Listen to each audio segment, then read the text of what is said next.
Greetings everyone, and welcome to another video on Star Wars Galaxy of Heroes. With today's rather large post, I think we have the majority of information now on the Grand Arena Championships, and I feel good about making a video with complete information. The only thing we don't really have are the new shops that are coming out soon, as with the last release, we know the schedule of both Grand Arena Championships and the Geonosis Territory Battle, so thankfully we can now accurately prepare for those. So, Grand Arena Championships are the new form of Grand Arena. It is very clear that this is replacing Grand Arena, which is good. We're not going to talk about the controversy about the missing June Grand Arena rewards, as I think they will probably give us something later because of the controversy that got stirred up. Just real quick, the double drops were supposed to compensate for that / prepare us for the territory battle coming up, which, to be fair, I'm slightly using it. I am farming up B1 Battle Droid now in preparation for Geonosis / Padme, so, you know, putting it to use. Farming up gear with the rest of my time, though. So, Grand Arena Championships will be taking over because they'll run in 5-week rounds once they are good to go. When they are not going, there will be very short breaks. So let's see. First we have the overview where we look at, I kind of already went over this in my last video on this, so leagues, that very nice, very pretty picture that's actually a GIF if I remember right. I think it's a GIF. One of these was like, I tried to use it as a thumbnail and it blew up. And then they talk about leagues. So let's go into the next thing, which is the feats and leaderboards. So feats are kind of like miniature quests. We already have those in the game. As part of the Grand Arena Championships, we're excited to introduce the feats feature, launching with our next title update. By the way, the title update is number 16. Feats are, simply put, limited time quests to complete during a Grand Arena Championship for bonus championship score and new shipment tokens. Now, I'm going to emphasize championship, which means the 5-week period. Part of what I was thinking was, that's going to be a little rough if you only have like a 3-battle round to go to, you know, win 5 battles. But, you know, it's okay. So most other feats are associated with Grand Arena, Squad Arena, and Fleet Arena prowess, and we think there are a lot of other things we can build into feats, including more and more activities, PvE content in the future. Sorry. After seeing how players interact with the feature. Why feats? Well, Grand Arena Championships are 5-week-long events, and we know that you don't always best your opponents. Feats were added as an opportunity for you to continue to work on your championship score and be able to keep working your way up in the leagues, or to a higher leaderboard. So you do earn score for every zone you clear, I think, so even if you don't win, you can still earn score, but this is a nice little bonus. As you can see, we have the tokens and the score. The one on the left is the championship score, and the other one is the tokens, which hopefully is implying that either it's going to run on the 400 for a set of 5 shards rule, or that it's for gear, and who knows what the pricing will be. And who knows how hard this is, like 5 enemy units in a squad or fleet arena with a Galactic Republic unit. So throw in Jedi Knight Anakin on your Darth Revan team and you're good. Okay, feats are on a timer and must be claimed before they expire. It isn't enough to pull off that Clone Trooper victory in GA. You have to collect your words like you would a daily activity. Quite good in my opinion. New feats will be available every few days. Okay, so it looks like it might actually be based on rounds instead of the whole thing. So please keep an eye on that. I'm so sorry guys, it is not that late at night, but I have had a day. So please keep an eye on Championship Home for a badge of the Feats tab indicating that new feats are available. For now, feats contribute only a small percentage towards the score. Before we start to add additional feats content and increase its importance, we want to make sure that we have a chance to get some feedback. That is a theme I am noticing with this feature, is they're rolling it out, but they're kind of understanding that, yeah, they can't accurately test things with what they have for a crew, so they are kind of open beta testing the first couple Grand Arenas as exhibition matches. Specifically in the final post we'll read, they give us the schedule, and we have 6 weeks of testing, which doesn't sound like a whole lot, but trust me, it's a lot. Bragging rights. Part of Grand Arena Championships is the ability to show off your excellence. In addition to your player profile being updated to show your league and leaderboard rank, we're also going to award titles and portraits and championships, and we're looking forward to other vanity options. I'm personally very excited for this.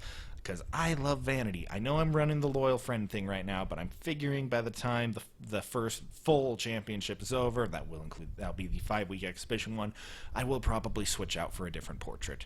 But rest in peace, Peter Mayhew.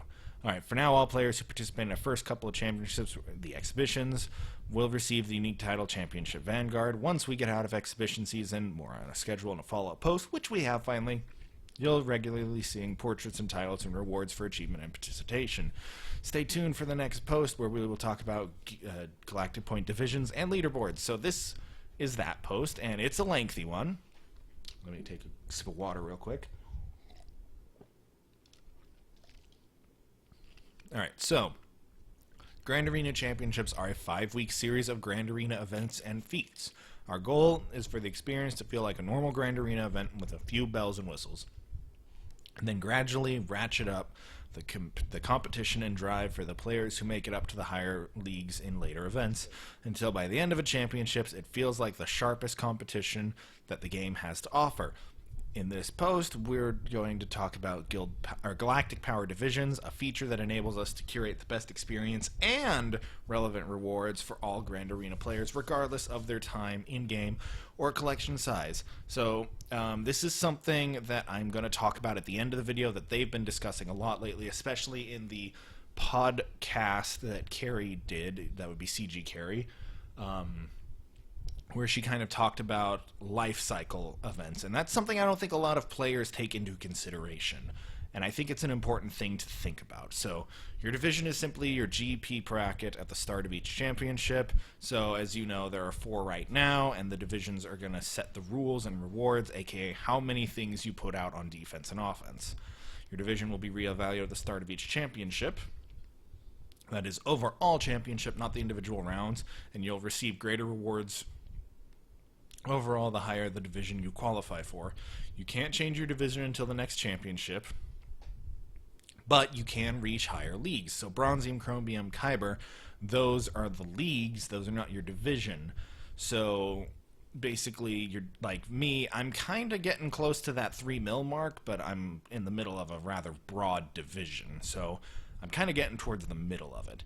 As your GP creeps up across the 5-week championship, we have not changed. Leagues are fundamentally the milestones for which you to focus on as a player within that individual championship. Also note, your inventory is not locked during the championships, it's just locked on the rounds. Still follow the same rules, but your division is locked. So let's say I miraculously earn an extra 500,000 GP and then suddenly knocking on that 4 million GP divider.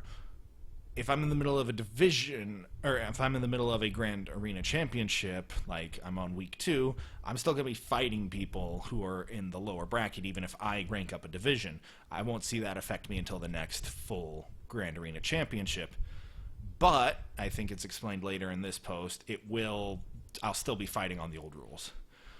Okay, this is essentially because we want to provide different rewards and different scoring mechanisms for players, more or less based on the number of squads they are able to field and the rewards and trade-offs that are relevant to them.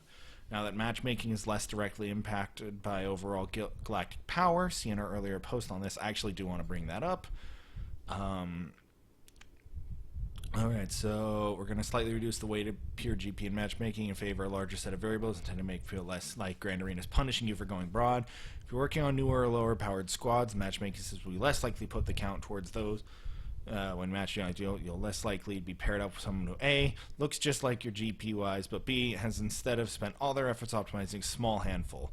Yeah, it really sucks. That's the reason I lost my last 2 Grand Arenas, is I went up against people who had stupidly powerful individual tunes, but a very small amount of them, but it still let them have twice as many Gear 12s as me, even though I had more galactic power by about a character. Alright, back to the other thing. And then it doesn't count ships when ships aren't in play. So, optimize squad, So what does this mean? 1. Divisions allow banners to matter at all GP levels towards championship score, enough to create a small amount of pressure to optimize attacks and defenses, but not too much pressure to take the focus off of winning the match. A 2 million GP and a 5 million GP player are very different in terms of their ability to be flexible and optimized in earning the most banners. We need to be able to treat their banner scoring differently so that it doesn't feel unbalanced on either end. I actually was thinking it's much more possible to be unbalanced in favor of the low GP because they need to win fewer matches, and if each match is worth more, if they can really hyper-optimize, I could actually see them being more efficient than, say, someone at the max end where, yeah, you gotta throw every meta team for the last 2 years plus a handful of other teams onto the field at any given time.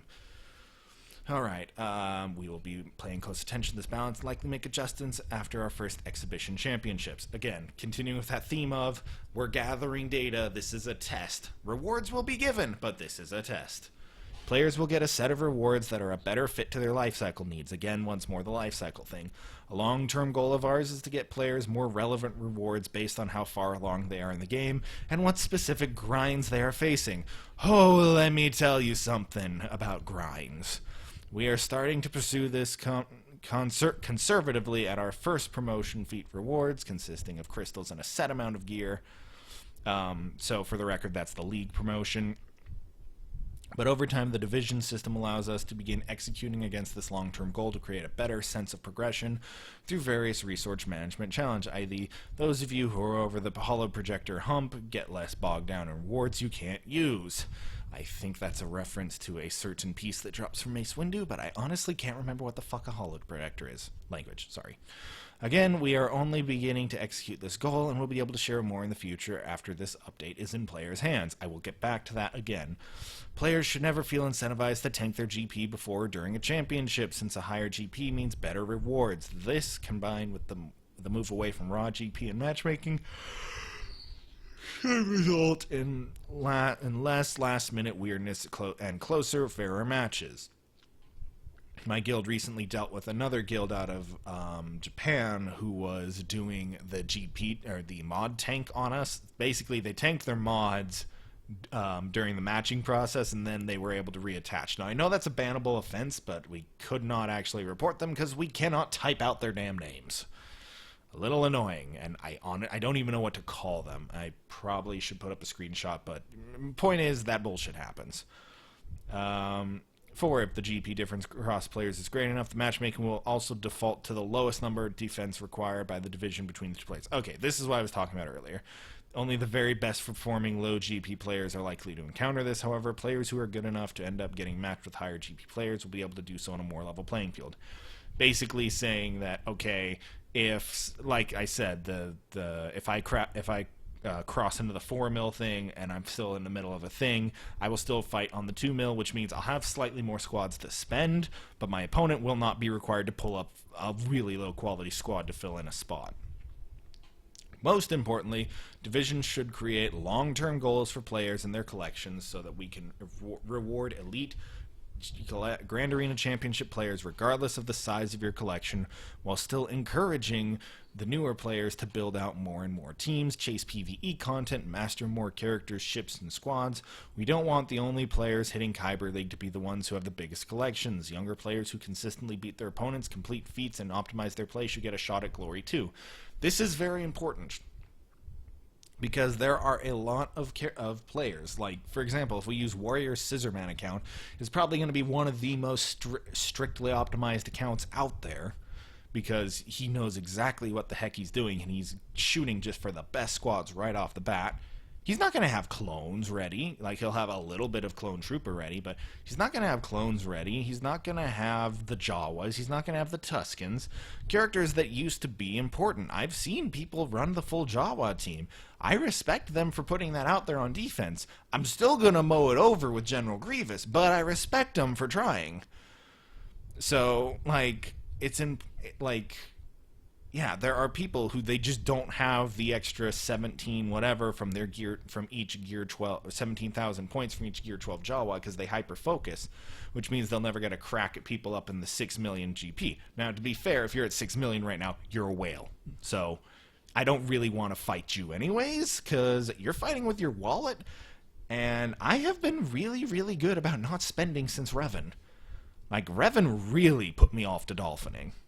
Jedi Revan. I'm doing Darth Revan free to play, and I'm actually very, very proud of that. Alright, back to the leaderboards.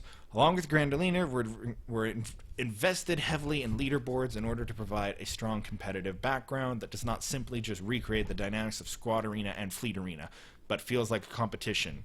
4 leaderboard types: Global, My Ranking, Guild, and Ally. So this is actually bringing some importance to the Guild and your allies. Global ranking is just that.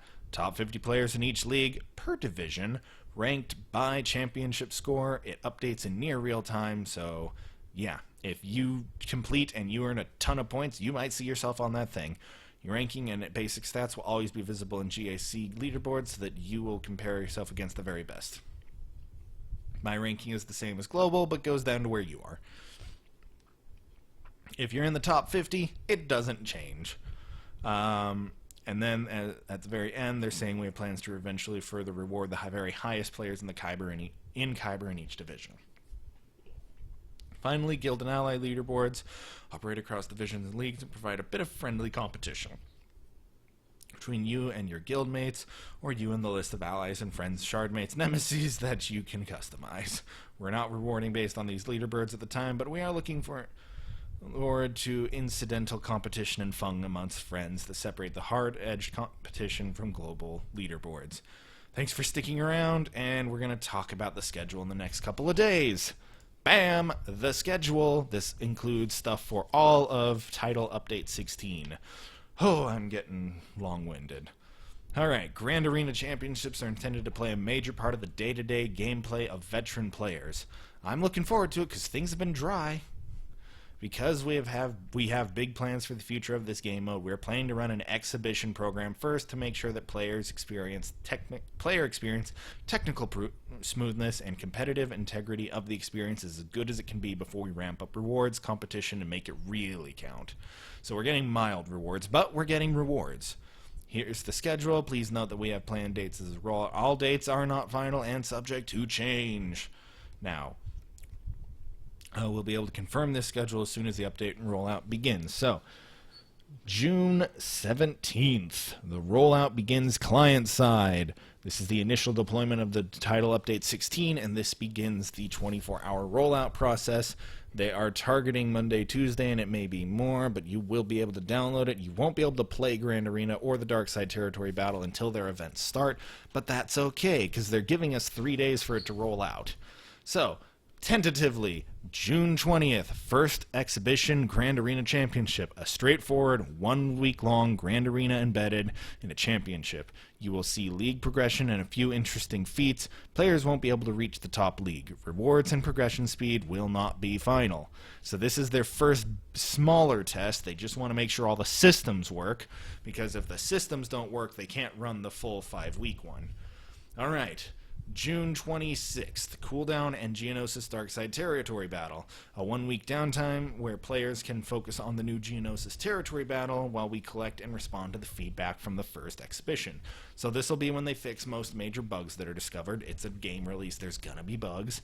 And it allows Geonosis to be tested out as well and have your focus fully on that. Remember, if your guild does not have 80 million GP or more, you cannot participate in Geonosis Darkside Territory Battle, and the Darkside Battle will be an alternative to Hoth. So your guild leader will pick whether or not your guild is going to do Hoth or Geonosis. So you will have twice as many shots at Geonosis as either one of the Hoths, but if you're too low, like if you're at 82, I would personally say stick with Hoth because you're going to get better rewards out of it, because in Geonosis, 80 is the bare minimum, but it kind of implied heavily that you won't be able to do the latter half.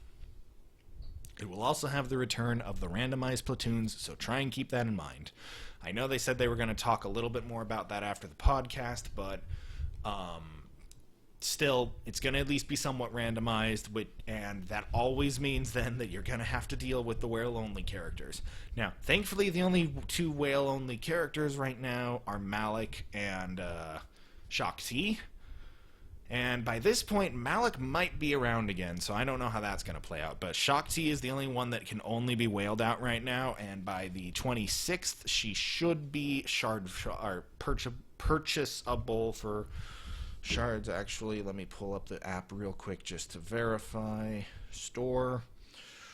No, never mind. You'll have to whale out the old-fashioned way. I double-checked. Shock T's packs will still be on sale at that point. All right, and then July 2nd, full exhibition Grand Arena Championship. A 5-week exhibition championship. Rewards and progression won't be final, but other than this, the championship is very much a dress rehearsal for the real thing. We'll mostly be focusing on monitoring for cheating and technical stability, take that you sons of bitches, and ensuring that even non-competitive players make solid progression across all GP divisions. Rewards and progression speed will not be final. Again, subject to change. This is the one they're going to really fine-tune. From there, we will take 1 to 2 weeks off championship in August to process technical feedback and make more significant changes, including rewards for all divisions. Then we'll proceed to Championships 1, the first real championship. Depending on the overall results of the first championship, we may end up doing a stat wipe on score and other championship-specific profile stats as well. All players who participate in the exhibition period will receive an exclusive title that will be only granted this one time.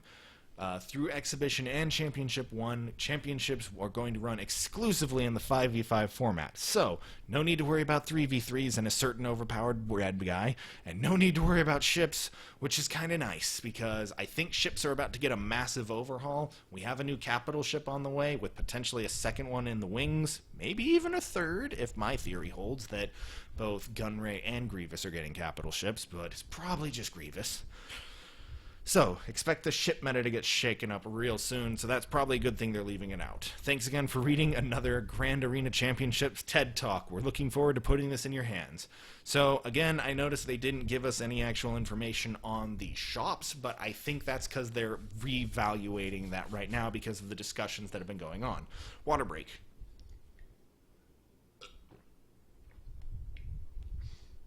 Whew.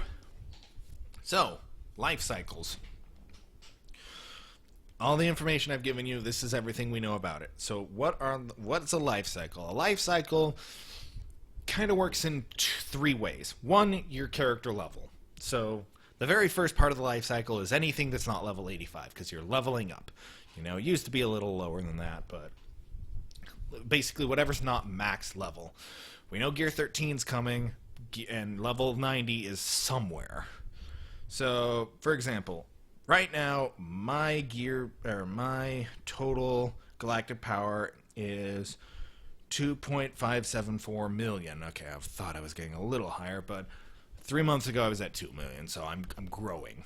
But yeah, so I am above the lower end of what they talked about, but I also have a rather specialized roster.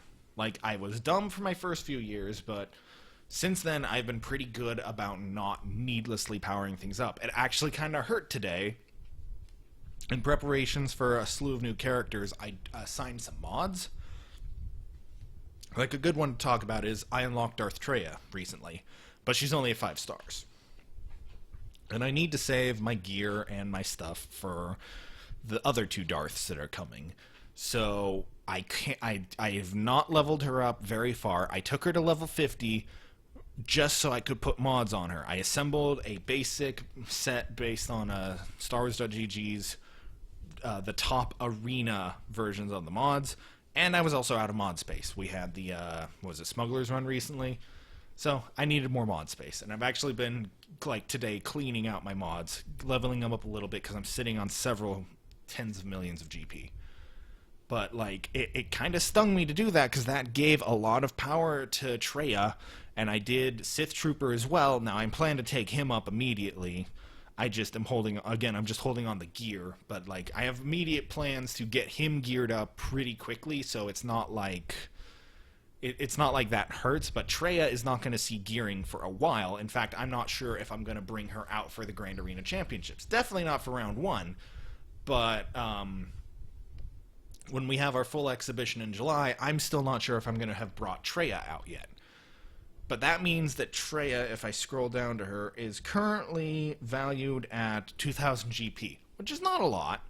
And I didn't level up the mods I put on her. I stuck them on there, and I let them be because they already had the stats I needed. But that's still 2,000 GP. That's not going to count good towards my Grand Arena. It's like that is power I have, but not power I can use. And that can be the case for a lot of characters. Another one I did was preparing a DR set. I put it on Resistance Pilot because I don't use him. But when I put the mods on him, because I was getting to the point where I had to level up new mods, that ended up adding a total of an extra 2,000 because of his ship gaining the power too. So Resistance Pilot has the same kind of power, but because he's got mods, his ship is now worth an extra 5. So in reality, that's 7k GP I have but can't use in Grand Arena. So that's kind of what I'm talking about on part of Lifespan, is how focused are you and where are you at. So yeah, leveling is the first one, and then your size. If you're in the smaller size like me, you know, I've got lots of characters that don't have full gear, so for me, needing most type of gear is realistic, except for all the crap that drops from Mace Windu. And guess who was today? Mace freaking Windu. But like, okay, Mark 5 Athacam med pack salvage, don't need that because I have 2,000. Mark 4 stun guns, don't need that because I have 2,000. Mark 8 Neurosav electro binocular salvage, don't need that, I have 3,300. And Mark 5 Lonar Power Cell Salvage, don't need that because I got 2,500. Oh, and Mark 1 Athema Med Packs, 3,400. It's like, I don't need that kind of stuff, which honestly isn't used on a whole lot of characters anyways. But there is a thing that I need, and this is kind of true for everybody, especially the more they add characters. I need stun guns. And I need a lot of stun guns. One time I counted up in my favorites every character who I knew needed a stun gun right then. Now, I have, on average, what is that, 7, 14, 21, 28, 29. I have 29 characters in my favorites right now. I know, that's a lot, but they're there for different reasons. The ones towards the bottom of that list are the ones I'm farming shards for. The ones at the top are the ones who need Gear 12 and Gear 12 Plus. And the ones in the middle are the ones who are being geared, a la, say, Hermit Yoda, Mission Vow, Cad Bane, Zalbar. All of them serve a very direct purpose, and I'm throwing them gear when I can. Now, right now I'm hoarding gear again because we have a mythic character coming up tomorrow in 2 hours. But yeah, stun guns. So yeah, 30 characters, and I needed 28 stun guns. That's my point. 28. That was an actual number. Not included in that were 4 of the 5 Phoenix members who needed stun guns. So there's even more. Stun guns are stupid important. Now, to be fair, we get the Carbonti half of that every other day, almost every 3 days, roughly, through the Tarkin challenge. So we're getting that part fed, but there's also a lot of characters who need regular stun guns, and it's used in other things too. So stun guns is a huge, so Carbontis is a huge thing, and then stun guns are needed for that, and they're needed for the Mark, what's it called? Bastila needs it. I call it the Super Stun Gun. It's actually, yeah, no, it's the Mark 6 stun gun. So the regular ones are the Mark 5s, and then there's the Mark 6, which needs a stun gun, a biotech implant, and a Mark 4, or say, and 50 Mark 4 bit back to gel salvage. Like, it's a stupidly expensive thing, but it gives you 1,000 health, a bunch of strength, and it's a very, it's expensive, but it's expensive because it's good. The only thing better are Gear 12 Plus pieces, and those are total of the beast. But that's another thing that I'm starting to run into needs on, is more gold pieces as I'm expanding up my roster. There's 4 main gold pieces. There's the med pack, there's the biotech implant, and there's the data pads. I'm at a point right now where I'm hoarding the biotech implants because I know I need them, and I know I'm going to need a bunch of data pads in a level on mission. And then med packs are surprisingly showing up a lot of places. Jedi Revan ate a few. Jolie needs 2 more. You know, they're turning out popular. And then there are always components in crafting Gear 12 Plus. Gear 12 Plus, not Gear 12.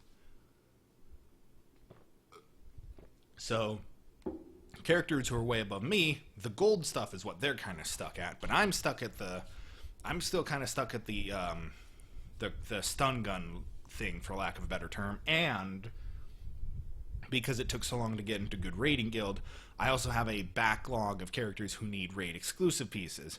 The best example I can think of this is the Mark V Fusion Furnace, which is that it salvages from that, and then it is required who needs one or has one. I don't actually have anyone who needs one because I've been pretty good about getting them assigned. It used to be you had to get that through raid gear, so it used to be a nightmare to get. Oh, Kenobi needs stuff. What do you know? Also, General Kenobi, he needs so many Garbantes. It's not even funny. It's not even stun guns. It's just Garbantes. Like 1 or 2 stun guns, but 800 Garbante salvage. It's insane. So, yeah. Lifecycle stuff. Yeah, so I'm at the purple stage, but there's a gold stage, and then when Gear 13 comes, who knows what that's going to be. I mean, okay, we know it's all coming from Grand Arena Championships and the Geonosis Territory Battle Shops, so extra incentive there, but that's going to be like the gear, or that's going to be the 6 million GP people. So I kind of get the whole life cycle thing, and the reason I wanted to talk about it, and I totally got distracted, was the fact that people want certain rewards. For example, with the controversy, since we didn't have Grand Arena for a month, that means a lot of people didn't get as many Zetas as they were going to get, and they didn't. And nobody got a really good amount of the 6E mods. But those are really end-game problem things. Now, I know you had to be 85 to do Grand Arena, but based on your squad, determine what you got for rewards. Like, the last couple were Omegas, and a really, really crappy piece of gear, and I wasn't too thrilled with that, but it's like, okay, I only have like 100 of this. I don't have anyone who needs it right now, but I guess it'll be useful in the future. It was some kind of other fusion furnace or something. And then a ton of mod salvage stuff. And mods are what matter at the very end game. So people were crying out about not getting that, but instead the fact that we were getting the double drops, which is not the same as getting Zetas, which you can't farm anywhere but ships and achievements. And the stuff, which is, what is it? If you win a round, you get 12, and if you win it all, you get another, like, 20, which is a free, well, not a free, but it's a full upgrade 1 mod to 6E. And if you look in the shop, it's 3 for 450 in the guild store, and that currency is not the cheapest currency, so I can understand why people are kind of miffed about that. That's not cheap. So the fact that 450 times 4, that's 2,000 guild currencies worth of stuff that you can get just for winning a round of Grand Arena. Like 2,000 guild currency is like first place in the Sith raid, I think, or the tank raid. Let me look at the tank raid. Yeah, no, first place in the Sith raid. The tank raid's only friggin'. Yeah, no, the tank raid's kind of crazy. If I want to, yeah, first place in, no, not even first place in the Sith raid. It's worth more. No, wait, that's 9th place. Never mind.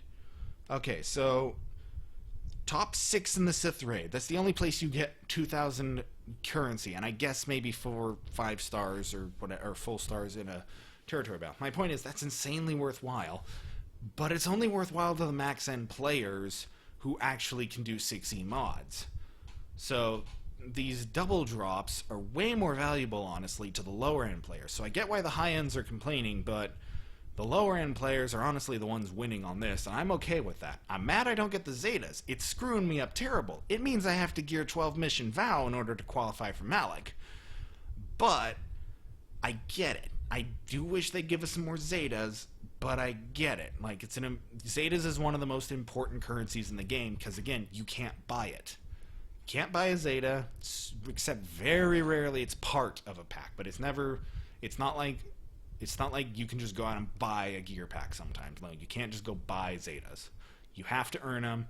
You have to either get them through territory wars, through your ships, or if you're really lucky with the bonuses, especially with double drops coming up. Tomorrow is a ship ability thing.